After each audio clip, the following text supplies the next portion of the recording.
Paulo, ready na daw umamin sa relasyon kay Kim. Hinihintay lang ang go signal ng actress.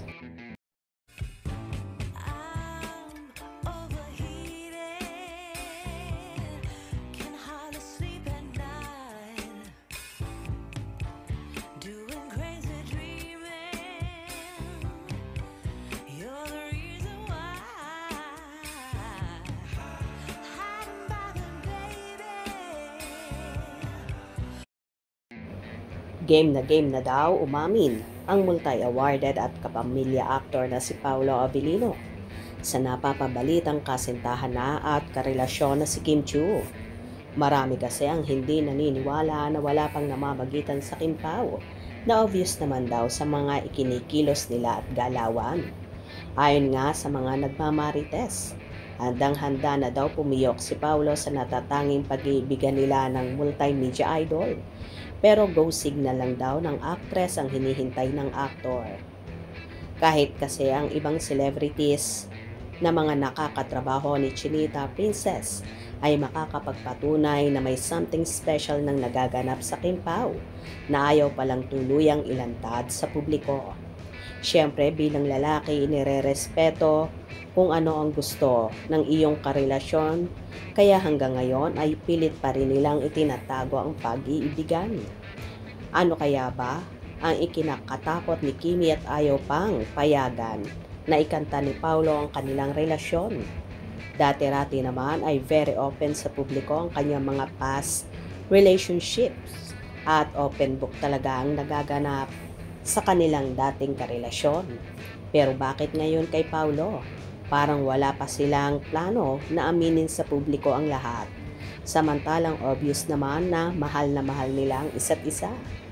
Kagaya na lang ng ginagawang pag-aalalay at pagbabantay ni Paolo kay Kimi na kahit walang eksena ay palaging nasa set. Masilayan lang ang kanyang prinsesa.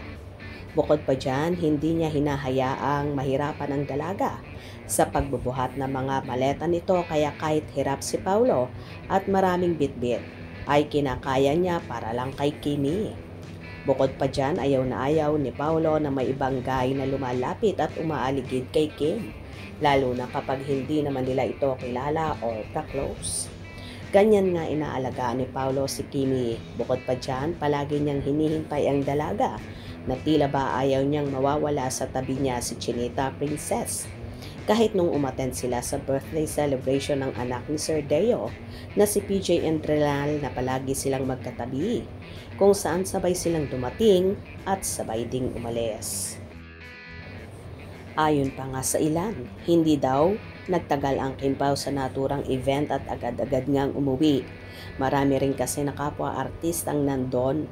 Ayaw nga ba ni Kimi na pag-usapan pa sila ni Paolo kaya umiiwas sa maraming tao, lalo na kapag magkasama sila ng aktor. Alam kasi ni Kim na pinag-uusapan sila at may nakabanggit pang araw na may isang GC ang ilang celebrity at sina Kim at Paolo ang topic. Hindi nga daw sila naniniwala na wala pang relasyon ng Kim Pao dahil obvious daw naman at hinihintay lang daw ng mga celebrities na mga ito na umamin sina Kim at Paolo at mismong sa dalawa marinig ang natatangi nilang relasyon. For sure, kung aamin ang Kim Pao, mas marami ang matutuwa lalong higit ang kanilang mga tagahanga na matagal nang inaasam-asam ang pag-amin sa kanilang relasyon. Kimi, go signal mo na lang pala ang hinihintay ni Paolo eh. Kaya gora na para maging happy na ang buong universe.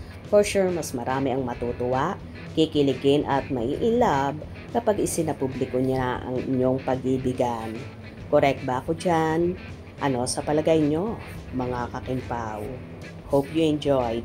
Please subscribe for more info.